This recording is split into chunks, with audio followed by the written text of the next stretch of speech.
Good evening and welcome to Black Doctor. I am your host, as usual, Dr. Renee, and today is another episode of the Black History of Health. Tonight's big star is Minnie Ripperton, and Minnie Ripperton, she died way too early, 31 years old. She died of breast cancer. So, of course, we have to handle housekeeping. I need everyone to start a watch party. We do this every week. Please like and start a watch party. I know that you know somebody that has had breast cancer, thought they might have it, or unfortunately lost somebody from it. So please make sure that you share this out right now. And as usual, you can put your comments. We have a survivor who happens to be a physician, and we also have a fabulous and amazing breast cancer surgeon who is going to educate us so that we know what to look for and what to do. Like I said, it's very unfortunate that my Minnie Ripperton died so young, but we don't know, but possibly if it was today, perhaps she would have lived longer, but we will talk about that. And thank you. I see everyone is coming in. Please don't forget to comment. And just let us know if there's any questions you have. Please let us know, and I will make sure you have the information of the physician so that if you do need to send them a message or you may need to see them, that you can. So tonight we have Dr. Ryland Gore with us. She is a breast cancer surgeon, and we're so excited to have you. So thank you for being with us this evening. Thank you so much for having me. I'm very happy to be here. So this is going to be a great discussion. I love Minnie Ripperton. And I love educating our people about breast cancer. So I'm ready. Yes. And, and I'm a huge fan of hers as well. So I have to tell you guys, my mother is from Detroit, and Minnie Ripperton had family that lived across the street from my mother growing up. And my mom and Minnie Ripperton are the exact same age. If she was still living, and my mom, that was her playmate. And the girl would come every summer from Chicago, and this is who she would hang out with. So I have to tell you this funny. So who remembers Kwame, the rapper? Okay. Well, yep. Kwame came out with Loving You, right? And me and my sister thought the song was so great, and we he, and we're singing away. And my mom says, my friend sang that song. I go, no, your friend's not Kwame. And she blew her off. So then when Shanice came out with the remake and we were older and kind of understood a little bit better, we were like, oh my God, you knew Minnie Ripperton? So your mom was like, cut it out. Right. And she just let us go too, because she's like, I'm not gonna argue with these girls. So you guys, Dr. Alexea has joined us. This is our breast cancer survivor. So we will definitely be talking to her soon.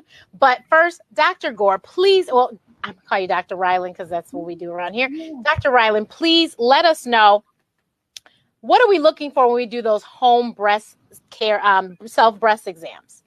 So number one, do this every single month. I will let you know there are organizations that actually recommend that you don't. They say that it is of no utility. I think that is absolutely ridiculous. And I just have to say, as Black women, Black girls, we definitely need to not listen to that, and we need to do them. And I'm sure she'll let us know why.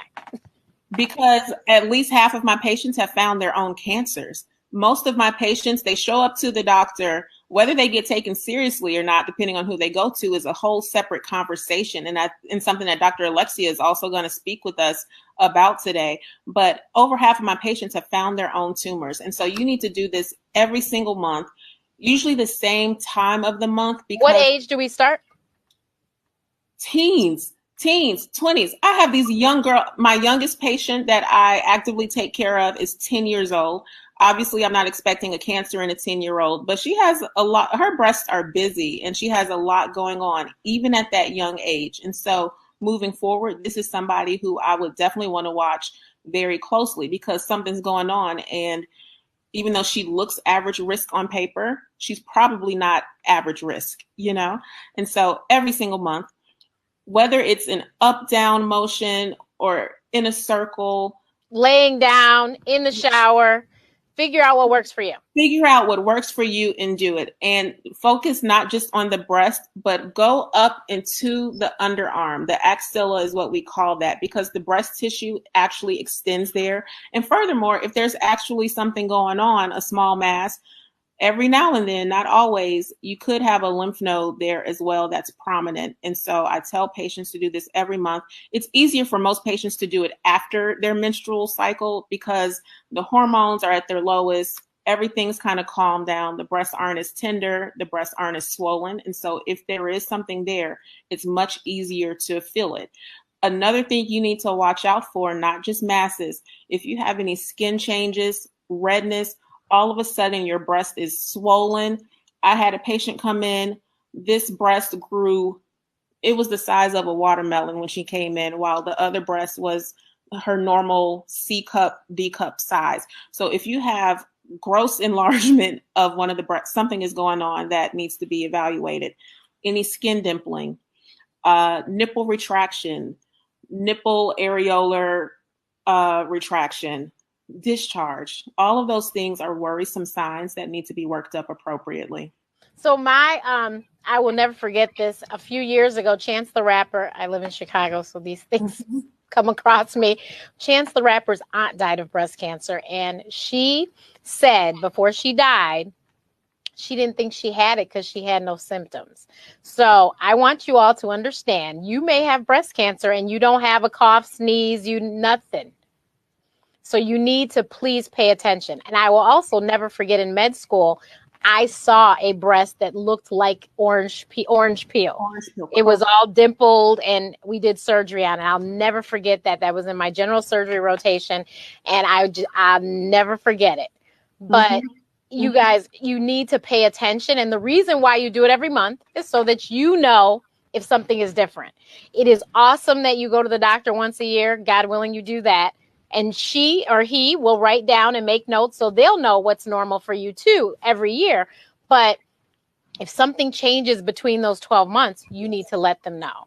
And let's be clear, there are docs out there who aren't even doing breast exams in these streets, even for what's considered a wellness exam or a annual exam. I don't know in what world we're going to the doctor's office and we have physicians, mid-levels, whoever, who aren't doing full physical examinations. And so when I go to my PCP, I fully expect you to tell me that everything comes off, put this robe on, and we're going to check everything out. And so as we start talking about advocating for yourself, it's important that when you go to the doctor, you have your questions and you demand certain things. It's certainly your right. And if you don't feel comfortable with the care you're receiving, get a second opinion. Or get a new doctor. Get a new doctor. I keep telling everyone, you're not tied to these people forever. Please, if something's not right, move on. Yep. We work for you. So, and we're a team. So if something is broken in the team, you're the coach. If something's broken in the team, then you need to go get a new team member. You can't stay going to a physician that you don't feel comfortable talking to, or if you feel like they're blowing you off or they're missing things. I had a friend who was less than 30. And she found a lump. She told the doctor blew her off and said she was too young. By the time that she was able to get diagnosed, she was stage 3. Same thing happened to a girl. She's still alive. She actually gave birth again after all her treatments and stuff too. So God is really shining on her. But, it could have been a bad situation. Absolutely. I had a patient with that exact same story. Came to me summer of last year at the very beginning of the pandemic. She said, I feel a lump. This doesn't feel right. This girl is 27, 28, sought help, went to the doctor. Oh, this can't be it. It's probably just an abscess. Put her on antibiotics, brush her off. She makes her way to me, entire breast completely firm. There is no fluctuance, nothing to suggest an infection at all. Palpable lymph nodes underneath the arm. She had stage 3 also. Yeah. So you guys, and and I know you want to say, well, I'm not 40 or I'm not. Nowadays, especially for Black women, unfortunately, we're finding it much earlier. So we really need to pay attention. And moms, grandma, aunts, whoever the guardian is, if it's dad, you need to teach your daughters how to do self-breast exams. You need to have that discussion when they start developing breasts so that they can get into the practice. And then it'll just be something that they do every month. And actually, there's apps that will remind you to do it. My Period app, I believe, actually reminds me. Yes, it does. It sends you a notification right after the cycle. Don't forget to do your breast exam.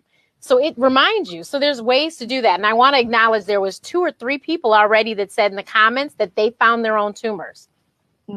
Someone said, how do you know if the exam is thorough? So when you go to your PCP, there are several things you need to know. There's several numbers you need to know. So you need to make sure you know your cholesterol, your blood pressure, your if you're diabetic, well, even if you're not, you probably should know your hemoglobin A1C to know if you're pre-diabetic or if you are diabetic. And so that's a basic metabolic profile, of blood work. Then if you go into, especially the OBGYN, they should do a breast exam on you. Yes. And you should be completely derolled. Like she said, no clothes. And they should check your breast. They should check for your ovaries. I mean, there's all sorts of things that need to be done as a woman. And you need to make sure that, and you can find this information online. I think I even did a blog post about what different things you need to have tested at certain ages of of your life. But you just need to make certain that they are doing everything so that you know everything. Other important thing, family history. Dr. Alexea, I know as a mother, so now she has history. If she didn't before, she has history to give to her daughter. If you are adopted, please try to figure it out because it is so important for you to know. Although, and I know Dr. Ryland will agree, there's a lot of people who are now getting breast cancer who have zero family history. So 75% of people, 70 to 75% of people with a breast cancer diagnosis do not have a family history. And so almost everybody comes in and says, how did this even happen? I'm the only one in my family. Welcome to the club. Most people who get a diagnosis do not have a family history. And of that 20 to 25% who do have a family history, about 5 to 10% of that 20 to 25% will have a genetic mutation that has contributed to their breast cancer diagnosis. But let's be very clear. If you've decided that you're going to get genetic testing and it's negative and you have an extensive family history, that doesn't mean that there isn't something familial going on. And so even in those cases, I still counsel my patients on enhanced surveillance. And another point, when we were talking about dad, make sure your daughters know. Dad, make sure you know too, because I want to know that you are not exempt from breast cancer. Mm-hmm. Richard Roundtree had breast cancer. Montel Williams, Matthew Knowles, Beyonce's father. So you are not exempt from breast cancer. And so if you feel something, you need to say something too, and you need to regularly check yourselves as well. Definitely. So once you're diagnosed, where do you come in? I'm usually one of the first people that my patients see, which is awesome. I'm there from the very beginning. It's kind of like the quarterback. I help direct to other people they need to go to, whether that's the medical oncologist, because we need to start talking about chemotherapy or immunotherapy, other treatments that the patient will need, especially if they're advanced when they first come to meet me. Usually they see that person after surgery, though. I send to radiation oncology, plastic surgery, psych services if I need to. So there's a lot of coordination of care that goes on after somebody gets a breast cancer diagnosis. And I don't know how other surgeons work, but I see my patients a lot. And so the relationship doesn't end after you've had surgery, or I would hope that it doesn't end with the surgeon after you have surgery. You should continue follow-up. Perfect. We had someone say they were diagnosed in 1986. Wow. Oh, how far we've come. And yes, congratulations for being here and for being alive. Congratulations. Yes. So recently, and actually maybe we'll get to talk about it on Black Doctor one day, but recently one of our Mocha sisters, her sister came out and talked about how she was avoiding having mammograms because she was afraid of radiation. I'm talking about Ananda Lewis, if anyone is old enough to remember Teen Summit on BET. Yeah. Ananda was the host, and she even had her own talk show at one point. But Ananda talked about how she's very holistic and natural, and she said she didn't want that radiation in her body, and her mother unfortunately got breast cancer even though she was getting the mammograms. So she said, well, I don't need to get them. And unfortunately, Ananda is now fighting breast cancer. And when she found out, she even says how much radiation she's had because of radiation treatment trying to get rid of this breast cancer compared to if she had just had her mammogram starting at 40. I mean, it's a huge difference. It's a huge difference. And so y'all, the mammogram is not going to make you get cancer. Some of y'all, your pinky starts hurting and you want to go to the ER and roll through the CT scanner, which is a lot of radiation. You do this like once a month. Pause. You can't do that, okay? The amount of radiation you get from a mammogram is equivalent to a chest x-ray. And nobody thinks twice about a chest x-ray, but for whatever reason, when it comes to a mammogram, all of a sudden, you know, we pay a visit to Hotepland. You are not going to get breast cancer from a mammogram. We need mammograms, and mammograms have drastically reduced mortality rates across the board for Black and white women over the last 40, 50 years. If I can feel it, you're probably already stage 2. That's what I tell patients, because most cancers you can't feel them until they hit about 2.5 centimeters usually, unless you have a very small breast. And so mammograms are going to pick up non-invasive cancer, ductal carcinoma in situ, high risk lesions. It may not even be cancer yet. And so yeah. So you want to please start getting your mammograms. I remember my physician, she did baseline. So I had a baseline mammogram at 36. Good. And then I went back at 40. And girl, at 40, they found something and it was a whole mess. I was like, I went in, no big deal. Mm-hmm. I had to fly out with my clients, the twin doctors. I'm sure you guys have seen them here on Black Doctor. We flew to Atlanta the next day, and I swear it went 24 hours, and they called me, and I knew. I was like, this is bad news. Why are they calling me? I just had this mammogram yesterday afternoon. And then they left a message. I called them back, and I could not get anyone for hours. Finally, I got somebody, and she said, oh, it was incomplete. I go, but I'm a doctor, so you could just tell me. She goes, it was incomplete. I showed up for this incomplete. And the woman's like, well, you know, they found it over here. So that's why I go, what? And when I tell you, I'm sure I turned white because I was like, I was in a state of complete shock because nobody told me. Mm-hmm. And so the lady, I guess she caught that I was in a state of shock. So she says, the tech was like, they're going to let you know the results of this before you leave today. And I said, thank God, because now I'm sick as a dog, you know? Right. And sure enough, I went and waited in this room and the nurse came and got me and she was smiling. So I just knew I was good. She said, so they found something. And I go, what? And she said, so you need to come back for a biopsy. We have an appointment tomorrow, 12:30. I said, I'll take it. And I had a biopsy the next day. And then this was before Memorial Day weekend. They were supposed to call me the Friday before Memorial Day weekend. They didn't call. I ended up calling them twice. They finally called. My mom, mind you, called 3 times. Have you called? I mean, she wrecked, you know, she's a nervous wreck. And they finally called and said it was nothing. And I was like, thank God. But I was scared to death. Right. And so I've been there and done that. Dr. Alexea, I would love to hear what happened to you in your story. Sure. So I've been doing self-breast exams since I was 20. I started doing self-breast exams because I met a young Black woman who was dismissed by her healthcare providers for years and ultimately diagnosed with metastatic breast cancer around 21. And she toured the country telling her story to young college students, encouraging us to do self-breast exams and to advocate for ourselves. So I found my first breast lump when I was 21, entering into med school. And I knew my breast so intimately. That lump, it was like the size of a nerd's candy. And it grew rather quickly to a pea, to a marble.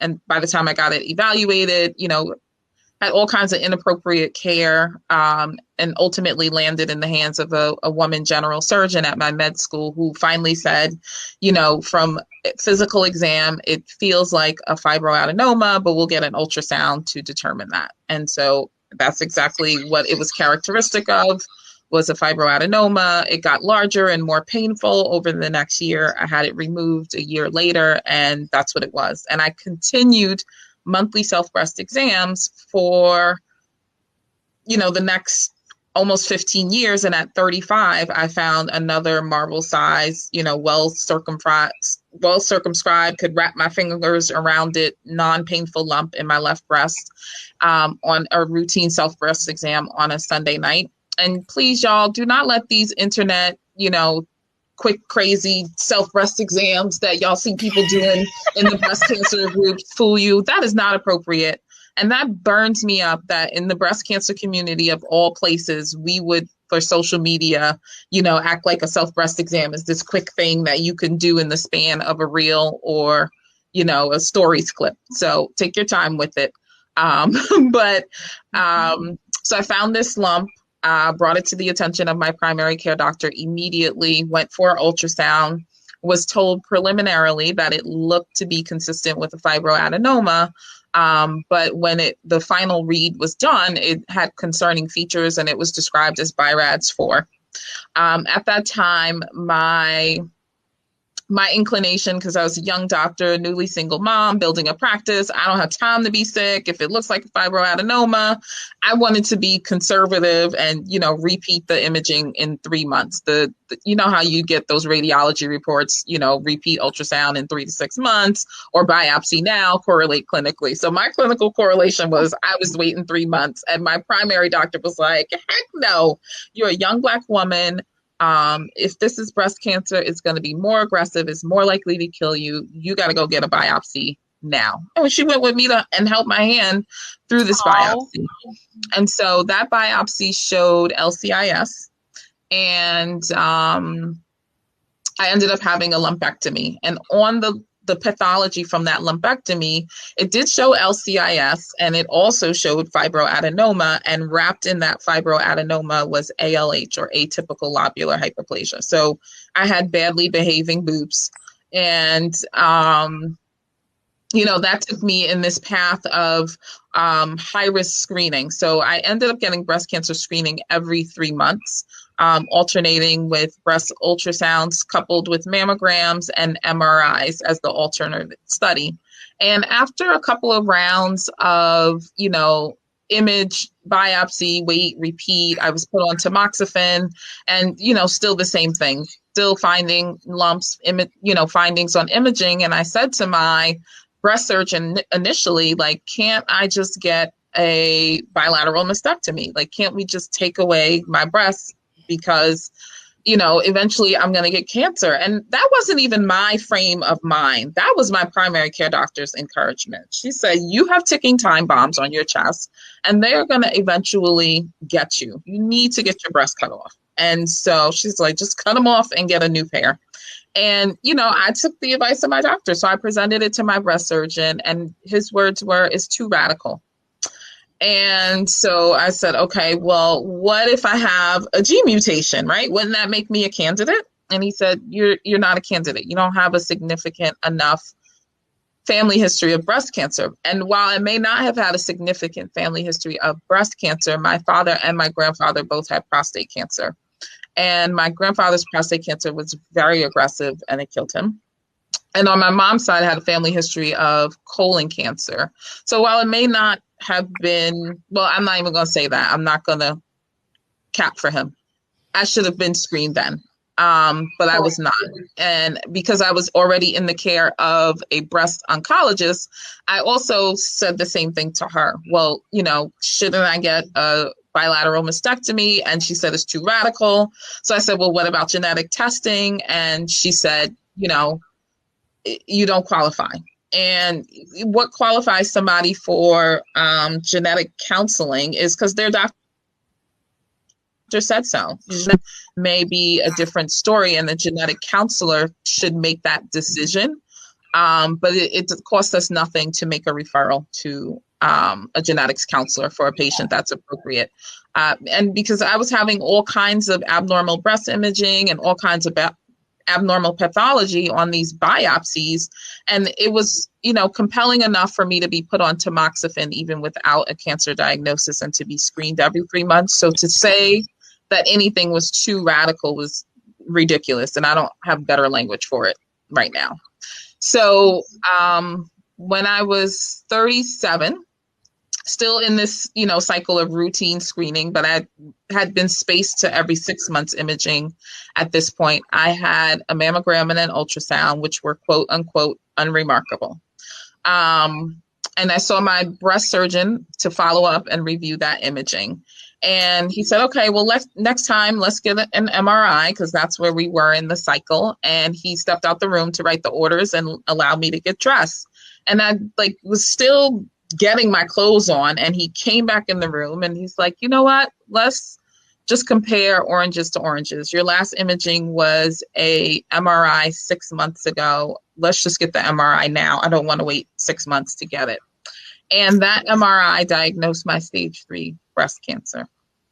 It definitely was not there 6 months prior or 8 months prior in August of 2017. And the MRI that, ultimately diagnosed or uncovered my breast cancer was done in March of 2018. I'm actually coming up on the anniversary of that date now.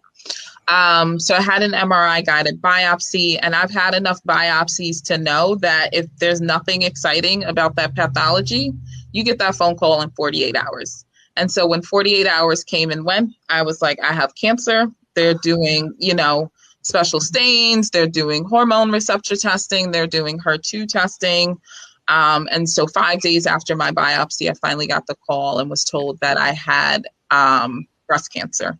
And, my cancer diagnosis was made because I did a self-breast exam. Even though the diagnosis was 2 years in the making, I was a 35-year-old woman. I was not on anybody's radar for a mammogram, and if I wasn't looking to make sure there wasn't something there or seeking to find an abnormality, I would not have even been in that 2 years of surveillance. Because I'll tell you that after a while, my breast, between biopsies, actively losing weight, trying to decrease my breast cancer risk, being on tamoxifen, which decreases the density of your breast. Even I didn't know my breast anymore after so many lumpectomies, biopsies. They were not, forget about, they're not twins, they're sisters. They were like cousins at this point.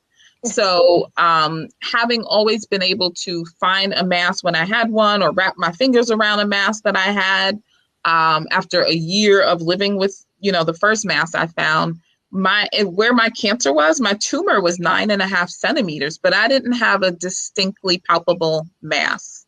And I guess that, correct me if I'm wrong, Dr. Ryland, I guess that's maybe typical of the lobular carcinomas as opposed to Correct. ductal carcinomas. You don't necessarily feel a palpable lump or mass. They grow differently than ductal.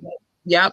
But what I did have was this very subtle, dull ache over the right side of my breast that I only, really considered in retrospect. Like once I knew the MRI was abnormal and where the lesion was, then it was like, oh my God, I've been having that, like this very subtle ache. But of course, I was never asked about pain, and we're lied to. We are lied to. We are constantly told that if your breast is painful, it's not cancer, because breast cancer is not painful. And that's not true. And I know many women, apart from myself, who had either outright pain or, subtle pain over the site where their breast cancer was. So I had this very subtle achy pain there. Not enough to take a Tylenol or a Motrin for it. If I was working, seeing patients, I wouldn't even notice it was there. But if I was sitting writing notes or sitting quietly in my bed, I was very cognizant of that ache. And if I wasn't under constant surveillance, I probably would have brought it to someone's attention. But I always had a next imaging study coming, or always had something else going on. And no one ever said, bring pain to my attention. We always talked about, if you feel a new lump or bump, come back sooner. If there's nipple discharge or bleeding, come back sooner. The peau d'orange or breast swelling, all of those things I knew, but the ache just didn't occur to me. In my mind, I had so many biopsies, it was scar tissue, et cetera. And so we have to be careful to remind our high-risk patients of things like that, and if you're someone in the audience who is high risk, or you have a previous history, like, don't dismiss something because it's subtle. The other thing I had was very profound fatigue. And I mean, especially as women, and especially Black women, we will come up with every reason why we're tired. Well, I got these kids I'm running after. I have a spouse. I'm very busy at work. Of course I'm tired. But you were doing all of those things for however many years you've been doing those things without being exhausted. And I would come home from work and I would just kind of collapse in bed or collapse on the couch. And I would just barely get through feeding my daughter and tell her, like, you got to turn the TV off at this time or go to bed at this time. I'm out. And I would be unconscious. And it was so bad that when I went in for my surgery after my diagnosis, I had 250 unsigned charts because I was coming home from work every day and collapsing. So there's other subtle symptoms, but the breast exam is so important. And if I wasn't doing self-breast exams, I just turned 40 in January, according to the rule books. Yeah. Or if providers are not providing culturally sensitive care and giving Black women their screening mammograms at 35, I'd just be getting the first one. I'd be dead by now because my tumor was 9.5 centimeters and 9 out of the 15 lymph nodes that were removed from my right axilla had cancer that had spread beyond the capsule. Mm-hmm. So, Dr. Ryland, we had a whole lot of terms in there. Dr. Alexea forgot. Yeah. But fibrous adenoma is basically a non-cancerous tumor. Non-cancerous, benign tumor. I've never seen it, nor has that I know of. No one has ever reported malignant degeneration of a fibroadenoma. But, Dr. Alexea had so many other red flags. If somebody is repeatedly getting biopsies and every single time you were put on tamoxifen, every other biopsy is ALH, full stop. What does that mean? Atypical lobular hyperplasia. So abnormal cells of the lobules, if it starts in the ducts, atypical ductal hyperplasia. Mm-hmm. These are considered high risk lesions. And so these will increase your risk of developing a future breast cancer up to 4 times that of, general population. It's a high risk lesion for a reason. And so, especially in the case of abnormal ductal cells, those are considered, it's believed that ductal carcinomas, ductal cancers grow along a spectrum, with atypical ductal hyperplasia being the precursor to ductal carcinoma in situ, or the non-invasive ductal breast cancer. It is, please don't let people fool you. It is cancer. Mm-hmm. Lobular carcinoma in situ is still considered a high risk lesion. Dr. Alexea mentioned that term, but don't let people fool you. I had a patient come in this week. Oh, I was told I have non-invasive DCIS, that it's not cancer. No, it is cancer, and it gets treated appropriately with radiation if you choose to save the breast, and all the other things that we do to prevent this from happening again. And so she hit on a lot of amazing points. I would have absolutely triggered genetic counseling referral and genetic testing and had a discussion. If this keeps happening in your breast every single time, something is amiss, and I've with a story just like yours where we have gone ahead and pulled the trigger and done bilateral prophylactic mastectomies before it has turned into something else. I don't consider saving somebody's life and preventing them from having to deal with the cancer treatments and all the things that come along with that from an emotional standpoint, a physical standpoint, a treatment standpoint. There's nothing radical about that. Sorry, it's not. No, not at all. Way back in the day, Renee Seiler, she used to be on CBS. It was CBS in the morning, same seat where Gayle King is sitting, basically. Renee made a decision because I think both her parents had breast cancer. And so she made a decision that she needed to have her breasts removed because she said, I've had my 2 children. They don't need them. I don't need this. And she, and it was a huge thing because the network, blah, blah, blah. And actually she got fired right around the same time. It was really weird. But she did that. And that was very public because she wanted people to know that this might be something you need to do. So she was like, please. And she was on Oprah, of course. And she's been on the Ask Dr. Renee show. So she talked about it on my show. But yeah, I remember she was the first person. And I think that might have been when I was in undergrad or something. It was a long time ago. And she talked about it. And that's what she felt was the best thing to do. And I think that people need to allow us to make decisions about our bodies. We've had this discussion about a lot of things when it comes to women and them not letting us choose what we want for our bodies. And I think that Dr. Alexea made a very valid point. I'm going through all this, I could just get rid of them and not have to go through all this. I mean, the Exactly. time, she's a doctor and she's a single mother. The time she has to take to go for a biopsy, for another MRI, for another, that's ridiculous. It's a lot. I was having, like, my first biopsy was on a lunch break. You know, I'm building a practice. It's very busy. I raced in the rain to the radiology suite. I know, it's crazy. After a while, I would take a day off to actually have biopsies. But my very first one was on a lunch break. I came back to work and continued to see patients. You better than me. That biopsy, I was just like, no, I'm going home. See y'all tomorrow. Right. I was like, that was a whole lot. I don't like that anymore. I've learned a lot about myself, how, you know, how dangerous the strong Black woman is, how dangerous it is to be, you know, Miss Independent, and how dangerous our medicine training is, that it teaches us to sacrifice ourselves and our well-being for the health of other people. So, you know, when I was sick and just reflecting on all of this craziness, you know, now I'm like, no, I don't work nights and weekends. No, I don't come in early. No, I don't stay late. I don't have it in me, because I had to go through this brutal cancer treatment. And, you know, I live with all the complications of that. You name it, I got it, you know?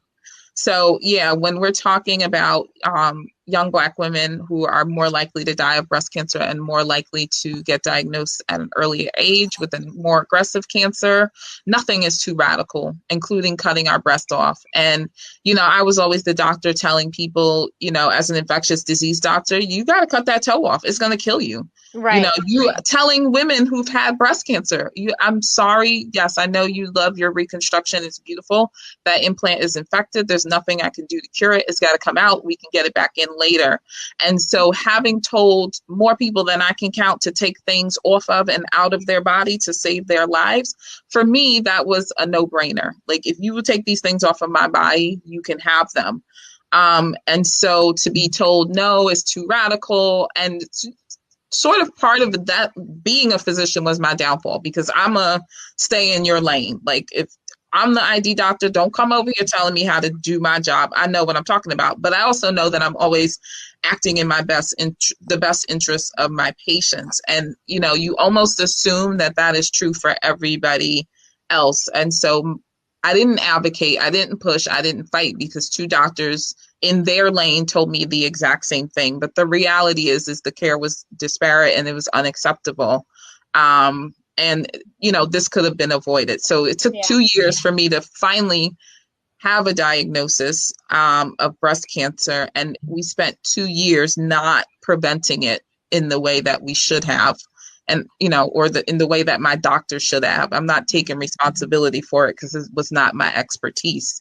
But had I known better, I would have just gone somewhere else or insisted that it happened there. So, you know, I share my story every opportunity that I get, because another young Black woman or another young brown woman, Latino, Latinx, you know, indigenous, whomever is not going to get the standard white care, is going to be able to say, you know what, Dr. Alexea said that her breast cancer could have been avoided, and Dr. Renee or Ryland co-signed it. So no, doctor, I'm not walking out of here without the genetics referral or the test, or, you know, being considered for this surgery or taking the next step and doing the imaging, because I had that huge cancer and I was in that 10 to 15% of people whose breast cancer didn't show up on an ultrasound or a mammogram. And, you know, I'd see many women who have that story. And they don't know that an MRI is an option, or that maybe you should biopsy a site where there's symptoms, findings, and the imaging is negative. Somebody is going to be that person. And we cannot forget about genetic testing in Black people, who are 30 to 40% less likely to be offered genetic testing with a cancer diagnosis. So even though I had asked, once I was diagnosed with not just right breast cancer, because I now opted for a bilateral mastectomy, or to have a left prophylactic mastectomy, and there was cancer on the left side. So all of a sudden it went from, that's too radical, you're too young, you don't need that, you don't qualify, to you're too young to have breast cancer and you have it on both sides, something is wrong, you need genetic testing. and I have a PALB2 genetic mutation and an ATM gene variant of undetermined significance. And so, it's just one of those, too little, too late, I told you so kind of situations.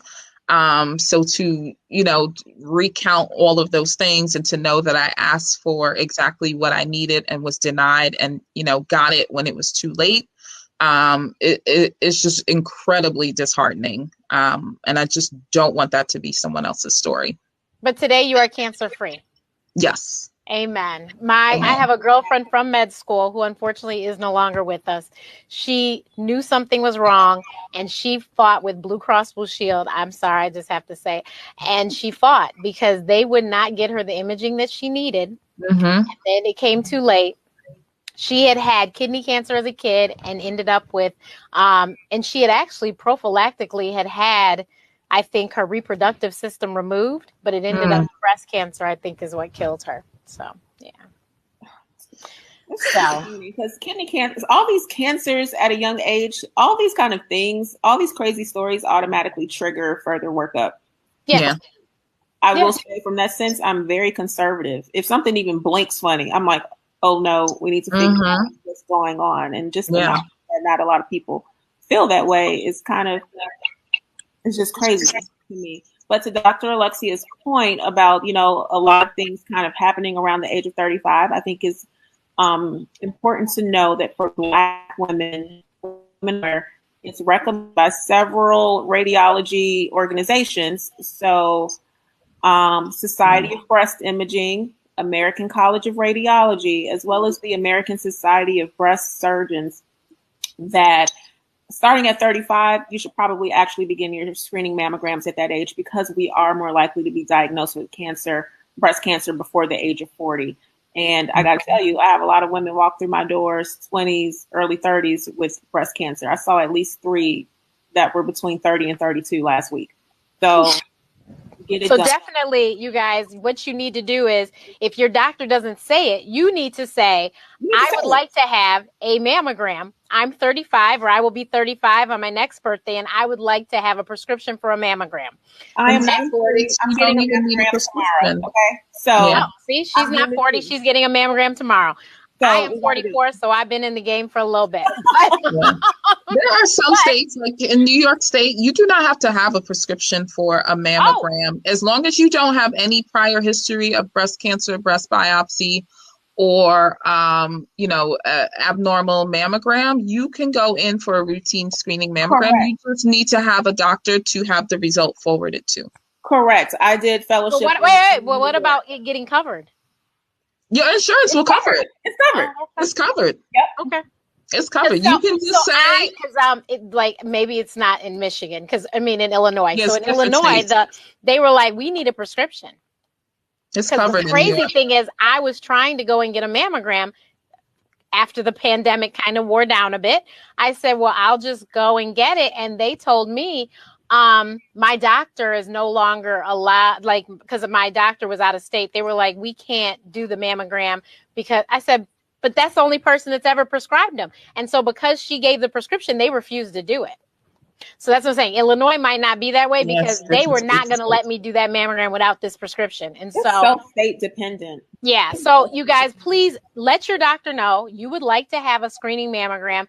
And if you are in one of these states, which I'm sure you can figure out that information through your insurance company, through the internet, then if you're part of one of those states, then just go and get it done and then have it sent to the doctor. So when you show up for your annual, you can say, did you get the results to my mammogram? Mm-hmm. And it's important to note, if you don't have insurance or whatever, there are other organizations. There are tons. So American Cancer Society, they have branches in literally every state. Susan G. Komen, they do it too. And most state public health departments, breast cancer is so well funded because everybody from the richest person to the poorest person knows somebody and they have been personally affected. And these people donate millions. And so most departments of public health also have a fund. You may have to do some research and figure it out, but you can get a screening mammogram. And so please don't let insurance status be a deterrent. We already know that there are huge disparities between white women and women of color, especially Black women, as it relates to every single step of the process from screening to diagnosis, delays in diagnosis, delays in treatment, delays in surgery, all the way to survivorship. Yeah. This need not be so. Yeah. if a whole physician can have all these delays 2 years, then none of us are exempt. Exactly. So you got to push for yourself and advocate for yourself, and you need to have a doctor that's going to advocate for you too. Unfortunately, Minnie Ripperton was very young. And so dying at 31, obviously she really, and think about it, mammograms in 1979. It's crazy. Mammograms weren't even a huge thing when she was diagnosed. They only became more popular and in vogue in the early 80s. And so she had just missed the boat, right? And then I've seen mammogram images from 1980 versus what we have today. Those images are absolute trash. There has been so much growth in the medical industry regarding imaging, regarding treatments and everything. And so when she was diagnosed, I wholeheartedly believe that she definitely had extensive disease. And then I know that she, like Dr. Alexea was saying, she was busy. She was actually about to put out an album. And so because she was trying to hurry up and get this album out, I think that she neglected her health, because she might have, her breast might have been deformed. I have no idea. But I have no doubt that it probably was. That's what I thought, yeah. She had a radical mastectomy. That was popular 50 years ago. We don't do that in 2021. And so a radical mastectomy is basically what we came up with before the turn of the century. Dr. William Halstead, Google him. Breast surgery, you remove the entire breast, most of the skin of the chest wall. You remove all of the lymph nodes. You remove the pectoralis muscles, major and minor. It's a very debilitating surgery, and we just don't do that anymore. And so, somebody, Sharif Ali, bilateral mastectomy means both breasts. Because they said that might be the current name for radical. No, but you just heard her describe the radical mastectomy, and they don't do them anymore. And you heard why. If somebody's doing a radical, you're going to be like, what rock? Like, run far away. Well, they said, who did your surgery? No ugly scars, right? We don't do ugly scars in 2021. Right. Somebody had a very good question. They're very afraid of taking tamoxifen because of the side effects. Can one of you speak to that? Sure. I'm going to let Alexea go first. No, you go.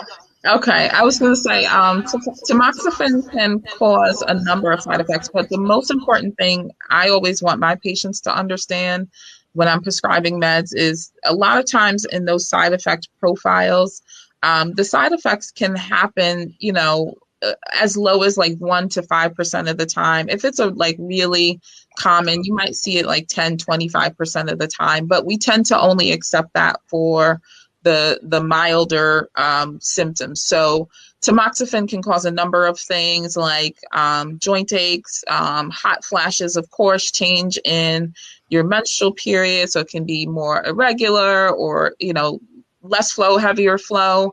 For postmenopausal women, I want to say you have to have an OBGYN monitor the uterine lining to make sure there's no issues there. And that's a complication that's on the order of like 1%. You may see things like increased risk of blood clotting, which occurs but is an infrequent event. So if you are someone who has had a history of breast cancer, or you are very likely to develop breast cancer,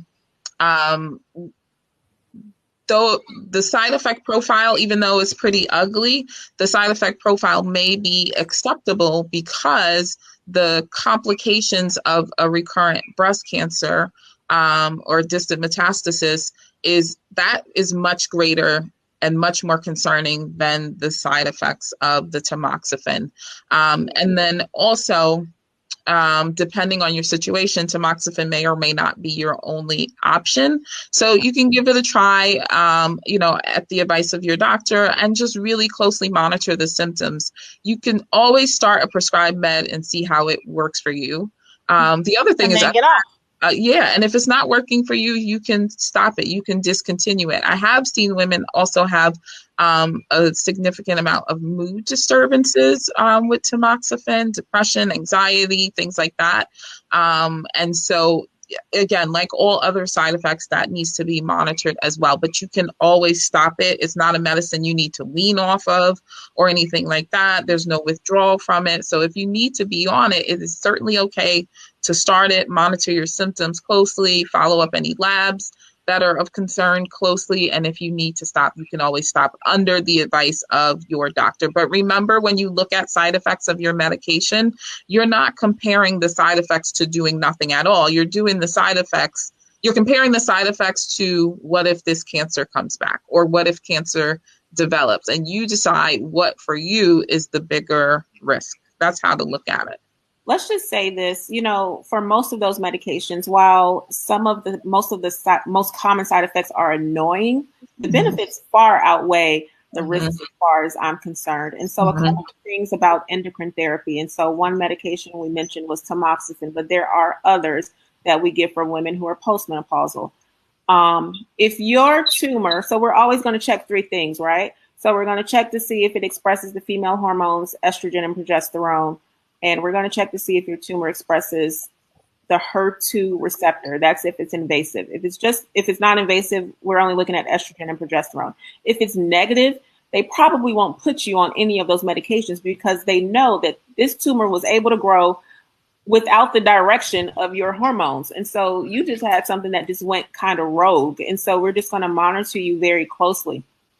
But it's nice to have these medications because it's yet another tool in the arsenal to help reduce your risk. And so these medications will reduce your risk of recurrence by up to 50%. Some are a little bit greater than 50%, which is why we try to make a choice about which one we're going to use depending on the patient's particular case. And so if the risk of cancer coming back is 20% and somebody tells me you can cut that down to 10, this is a no-brainer for me. Yes, menopausal symptoms because of it. For premenopausal women, that's tamoxifen. We don't need any action from your ovaries, okay? We don't. Your ovaries tried to kill you in the first place by producing all estrogen and progesterone and creating a cancer. In postmenopausal women, this is something also very common. Women will say to me, well, I'm in menopause, so I don't understand how this happened. Guess what? Your body is it's a well-oiled machine. Your body knows how to turn your fat cells and your hormones from your adrenal glands into estrogen and progesterone, which is why the other class of medications that we give you, they help to block that. So there's a lot of reasoning behind why we do what we do. And, some patients like it, some patients don't, and some choose not to be on those medications. And at the end of the day, it's not my job to tell you what to do. It's your body. And you're going to do what you want to do. But most people, they want to be around long enough to hit some other milestones, especially when they're getting diagnosed at 20 and 30. Yeah. Definitely. Are there any other questions? Please put them in. Somebody said, wake up, cancer is not for the elderly anymore. Exactly. You need to pay attention. Some girls grow boobs at 10. So if you have a 10-year-old with breasts, then you probably need to have a discussion with them so that they can check. Somebody else asked about dense tissue. I have dense breasts, and it's just me knowing my breasts. I know what's there and what's supposed to be there. And if something else is there, then I'll notice. And I will tell you, when they did the biopsy, what they found was so small. They showed it to me on the mammogram, and I was like, I couldn't see it. It was so small, and it was way back on the wall. So it was nothing I would have felt. It was not palpable at all. But definitely, if you have dense tissue, please just make certain that you know your dense tissue breasts. Yes, and quick note: if you have dense breast, first of all, in every single mammogram report, they're supposed to report the density of your tissue, whether it's fatty or condense or extremely dense. Okay, so that's one thing to be on the lookout for, because that's information you need to know. It's going to help you. It's going to show you how you need to be moving when you go to your radiology appointments or to your doctor's appointments. An important note about mammogram: it's a great screening tool, but it's not perfect. So the more dense your breast tissue is, I have women with extremely dense breast tissue where you can't see anything. Mammogram can miss up to 30% of cancers in women with extremely dense breasts. Okay. So at that point, we need to be adding some adjunct imaging, right? So whether that's you get ultrasounds along with your mammogram, some women their breasts are so busy and so dense that even if they aren't considered high risk, that dense breast tissue is putting you at risk because something could be hiding there and we don't know it. And so in those cases, I always add in MRIs for my patients. And so they know, no, I don't have a family history. No, I'm not high risk, but my dense breast tissue itself poses a risk. And so we enhance their surveillance. And so that's something else to be mindful of. Absolutely. I had dense breasts also. Yeah. And so for treatment, what did you decide to do? Oh, you said bilateral mastectomy? I did bilateral mastectomies. I had chemotherapy. So the other thing about, cancer genetics, it's important to know if you have a cancer gene mutation or not, because it can guide some therapy. So I have a PALB2 mutation. It's treated like a BRCA2 mutation, and in BRCA2 positive breast cancers, they add carboplatin. Now, if we didn't know that about my genes, that medicine would have not been added to my regimen. So I had 4 chemotherapy drugs. I had radiation. I had 25 cycles of radiation therapy. I had lymphedema. I developed it early after surgery, and then it was exacerbated really dramatically by my radiation. And now I'm on hormone suppression therapy with letrozole and Zoladex injections, which I get monthly.